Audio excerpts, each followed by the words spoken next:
എന്തുകൊണ്ട് മാതാവ് മരിച്ചുപോയ വിശുദ്ധരും എന്റെ അപേക്ഷ കേൾക്കുന്നില്ല എന്ന എന്റെ ചോദ്യത്തിന് എന്റെ കർത്താവിനോട് സംസാരിക്കുവാനായിട്ടിടയായി. പ്രത്യേകിച്ച് ഞങ്ങളെ സംബന്ധിച്ച് ഞങ്ങള് മധ്യസ്ഥരോട് മധ്യസ്ഥം വഹിക്കുന്നതിൽ എടുത്തു വെച്ചിരിക്കുന്ന വചനം കാനായിലെ കല്യാണ വിരുന്നിന്റെ വചനമാണ്. കാരണം മാതാവ് അവിടെ മധ്യസ്ഥം വഹിച്ചില്ലേ, അതുകൊണ്ട് ഞങ്ങളും ഇന്ന് മറ്റുള്ളവരുടെ മധ്യസ്ഥം വഹിക്കുന്നു എന്നുള്ള കാര്യം. പക്ഷേ ആ തിരുവചനം തന്നെ എടുത്തുകൊണ്ട് കർത്താവ് സംസാരിക്കുവാനായിട്ടിടയായി. മറിയെ വെള്ളം വീഞ്ഞാക്കാൻ എന്ന് കാനായിൽ അന്ന് ആരും മറിയത്തോട് അപേക്ഷിക്കുവാനായിട്ടിടയായില്ല. കാരണം യേശു അത്ഭുതം പ്രവർത്തിക്കുമോ ഇല്ലയോ എന്നുള്ള കാര്യം ജനങ്ങൾക്ക് അറിയില്ലായിരുന്നു. പക്ഷേ യേശു അന്ന് അത്ഭുതം ചെയ്ത ആ നിമിഷം മുതൽ എല്ലാ ജനങ്ങളും എന്റെ യേശുവിന്റെ പക്കലേക്കാണ് അനുഗ്രഹങ്ങളും സൗഖ്യവും നേടിപ്പോയത്. അല്ലാതെ മാതാവ് ജീവനോടെ ഇരിക്കുമ്പോൾ ഒരു വ്യക്തി പോലും മാതാവിന്റെ അടുത്ത് അപേക്ഷ തേടി പോയിട്ടില്ല. അങ്ങനെ ഇവൾ മരിച്ചപ്പോൾ അവളുടെ അപേക്ഷ തേടി പോകണം, അവളുടെ മധ്യസ്ഥം നടത്തണമെന്ന് ഞാൻ ആയിരുന്ന സഭയിൽ നിന്ന് ഞാൻ മനസ്സിലാക്കിയ സത്യം തെറ്റ് എന്ന് അംഗീകരിക്കാനുള്ള കൃപ എന്റെ കർത്താവിലേക്ക് തരുവാനായിട്ടിടയായി. മാതാവ് ഉടലോടെ സ്വർഗത്തിൽ പോയി എന്ന് 1950 പാപ്പ പുറപ്പെടുവിച്ച സന്ദേശം വചനവിരുദ്ധമെന്ന് ഗ്രഹിക്കാനുള്ള കൃപ കർത്താവ് തരുവാനായിട്ടിടയായി. വിശുദ്ധ പൗലോസ് അപ്പോസ്തലൻ ഹെബ്രായർക്കെഴുതിയ ലേഖനം 9-ാം അധ്യായം 27-ാം തിരുവചനത്തിൽ പറയുന്നു, മനുഷ്യൻ ഒരു പ്രാവശ്യം മരിക്കണം, അതിനുശേഷം വിധി എന്ത് എന്ന് നിശ്ചയിക്കപ്പെട്ടിരിക്കുന്നുവെന്ന്. മാതാവ് ഒരു മനുഷ്യ സ്ത്രീ ആയതിനാൽ അവൾ മരിച്ചേ മതിയാകൂ എന്നത് എത്രയോ വ്യക്തമെന്ന് കർത്താവിനോട് സംസാരിക്കുവാനായിട്ടിടയായി. യോഹന്നാന്റെ സുവിശേഷം 3-ാം അധ്യായം 13-ാം വചനത്തിൽ പറയുന്നു, സ്വർഗത്തിൽ നിന്ന് ഇറങ്ങി വന്ന മനുഷ്യപുത്രനല്ലാതെ ഇതുവരെ ആരും സ്വർഗത്തിൽ കയറിയിട്ടില്ല എന്നത്.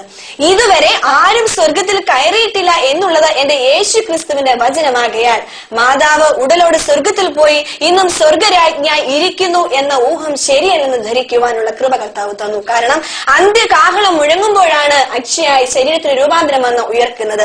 മാതാവും അന്നും ഉയർക്കും എന്ന് പരിശുദ്ധാത്മാവിനെ പഠിപ്പിക്കുവാനായിട്ടിടയായി. മാതാവെന്നല്ല, മരിച്ചുപോയ ഓരോ വ്യക്തിയുടെയും സ്വസ്ഥതയ്ക്ക് ഇളക്കം തട്ടിക്കുവാൻ ഇന്ന് ഭൂമിയിൽ നിന്ന് ഉയരുന്ന യാതൊരു പ്രാർത്ഥനയ്ക്കോ നൊവേനയ്ക്കോ കൊന്തയ്ക്കോ രൂപങ്ങൾക്കോ യാതൊന്നിനും സാധ്യമല്ല. മറിയമടക്കം നിദ്ര പ്രാപിച്ച സകല വിശുദ്ധർ ഇന്ന് സ്വസ്ഥതയിലാണ്. അവർക്ക് യാതൊന്നും ചെയ്ത് അധ്വാനിക്കാനായിട്ട് കഴിയില്ല എന്ന് കർത്താവ് പഠിപ്പിച്ചു. യേശയ്യാ പ്രവാചകന്റെ പുസ്തകം 8-ാം അധ്യായം 19 മുതൽ 22 വരെയുള്ള തിരുവചനങ്ങളിൽ പറയുന്നു, ജീവിച്ചിരിക്കുന്നവർ മരിച്ചവരുടെ സഹായം ആരായണമെന്ന് ഉപദേശിക്കുന്നവർ അന്ധകാരത്തിൽ ആണ്ടുപോകുമെന്ന്. ഞാൻ പലപ്പോഴും വചനങ്ങൾ വായിക്കുവാൻ ഇടയായിട്ടുണ്ടെങ്കിലും ഞാൻ കർത്താവിന്റെ അടുത്ത് ചോദിച്ചു, കർത്താവെ, ഇത്ര വ്യക്തമായിട്ട് ഈ വചനം എഴുതി വെച്ചിട്ട് ഇത്രയും നാള് ഞാനിതൊക്കെ കാട്ടിക്കൂട്ടിയല്ലോ. പക്ഷെ കർത്താവ് പറഞ്ഞു, ഇത് ബുദ്ധിമാന്മാരിൽ നിന്നും വിവേകികളിൽ നിന്നും മറച്ചുവെച്ച് ശിശുക്കൾക്ക് വെളിപ്പെടുത്തി കൊടുത്തിരിക്കുന്നു. ഇതെല്ലാവർക്കും സാധ്യമല്ല. കർത്താവിന് വേണ്ടി ആര് ഭോഷനാകും?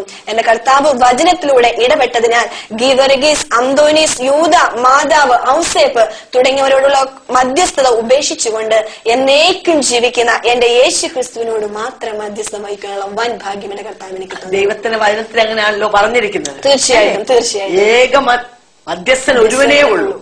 അത് മനുഷ്യർക്കും ദൈവത്തിനുമിടെ ഒരേ മധ്യസ്ഥൻ. അത് എല്ലാവർക്കും വേണ്ടി മറുപടിയായി തീർന്ന കർത്താവായ യേശു മാത്രം. അത്ര വളരെ വ്യക്തമായി എഴുതി വെച്ചിരിക്കുമ്പോൾ ഈ ബൈബിൾ കൊണ്ട് നടന്നിട്ട് അത് വായിച്ചില്ല എന്ന് പറയുന്നത് തന്നെ അത്ഭുതം തോന്നുന്നു.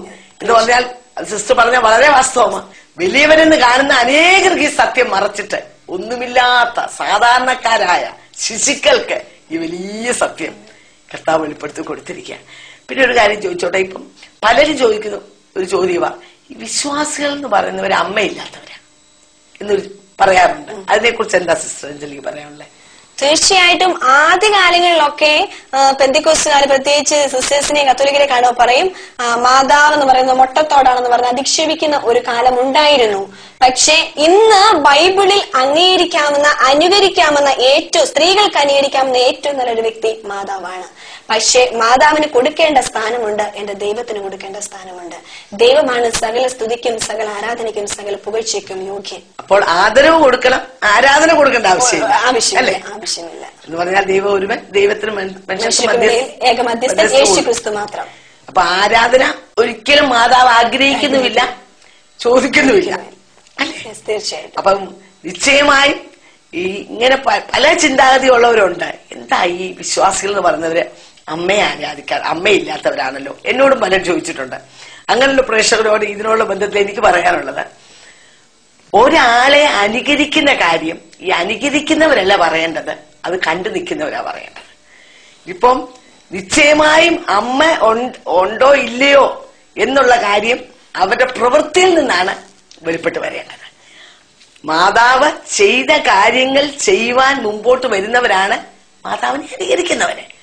മാതാവ് രക്ഷ പ്രാപിച്ച വ്യക്തിയായിരുന്നു. എന്നു പറഞ്ഞാൽ, ഇതാ ഞാൻ നിന്റെ ദാസി, നിന്റെ ഇഷ്ടം പോലെ എനിക്ക് ഭവിക്കട്ടെ എന്ന് പറഞ്ഞുകൊണ്ട് യേശുവിന് വേണ്ടി തന്റെ ഉദരം തുറന്നു കൊടുത്തു.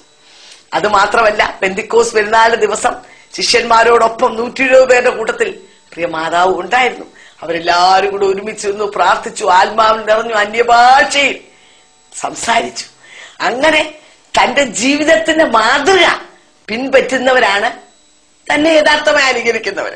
അപ്പൊ ഞാൻ അതിനെക്കുറിച്ച് ചിന്തിക്കുമ്പോൾ ആദ്യത്തെ പെന്തിക്കോസുകാരിയായിട്ട് ഞാൻ കാണുന്ന മാതാവിനെയാ. പെന്തിക്കോസ് പെരുന്നാളിന്റെ ദിവസം കാത്തിരുന്ന് പരിശുദ്ധാത്മാവിനെ പ്രാപിച്ച് പരിശുദ്ധാത്മാവിൽ അന്യഭാഷ സംസാരിച്ച ഒരു പ്രിയപ്പെട്ടവൾ. അപ്പൊ നിശ്ചയമായും നമുക്ക് പറയാനുള്ളത്, മാതാവിനെ നമ്മൾ തള്ളുകയല്ല, മാതാവിനെ നമ്മൾ അനുകരിക്കുക, അല്ലെ? തീർച്ചയായിട്ടും. അതുപോലെ തന്നെ ഞാൻ കർത്താവിനോട് കർത്താവെ രക്ഷ പ്രാപിക്കണം, ഇത് ഹിന്ദുക്കൾക്കും മുസ്ലിങ്ങൾക്കും പറഞ്ഞിരിക്കുന്ന കാര്യമല്ലേ, ഒരു സ്നാനം ഞാൻ ഏറ്റെടുത്തതല്ല, ഇനി ഏറ്റെടുക്കണമെന്ന് ചോദിച്ചു. കർത്താവ് പറഞ്ഞു, രക്ഷ പ്രാപിക്കുന്നവരെ അനുദിനം തന്നെ സഭയോട് ചേർത്തുകൊണ്ടിരുന്നുവെന്ന്.